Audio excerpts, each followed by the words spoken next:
अमरावतीत तिरंगा बाईक रॅलीचा जल्लोष. भारत माता की जयने राजापेठ दुमदुमले. अमरावती महानगरपालिकेच्या वर्धापन दिनानिमित्त आणि हर घर तिरंगा अभियानाच्या पार्श्वभूमीवर शहरात भव्य तिरंगा बाईक रॅलीचे आयोजन करण्यात आले.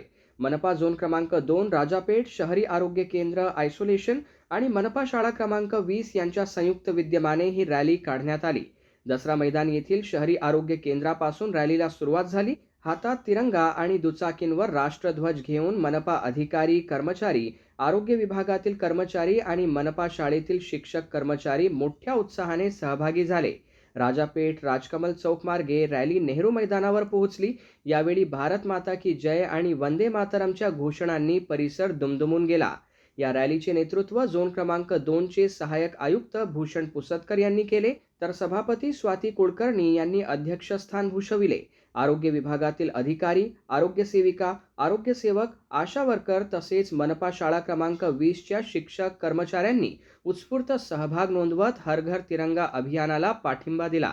नेहरू मैदानावर झालेल्या कार्यक्रमात मान्यवरांनी राष्ट्रध्वजाचे महत्त्व सांगत नागरिकांनी प्रत्येक घरावर तिरंगा फडकवून हर घर तिरंगा अभियानात सहभागी होण्याचे आवाहन केले. देशभक्तीच्या वातावरणात पार पडलेल्या या तिरंगा बाईक रॅलीची सांगता राष्ट्रगीताने करण्यात आली. अमरावतीत आयोजित या रॅलीतून राष्ट्रप्रेम, एकता आणि तिरंग्याबद्दलचा अभिमान यांचा संदेश नागरिकांपर्यंत पोहोचविण्यात आला.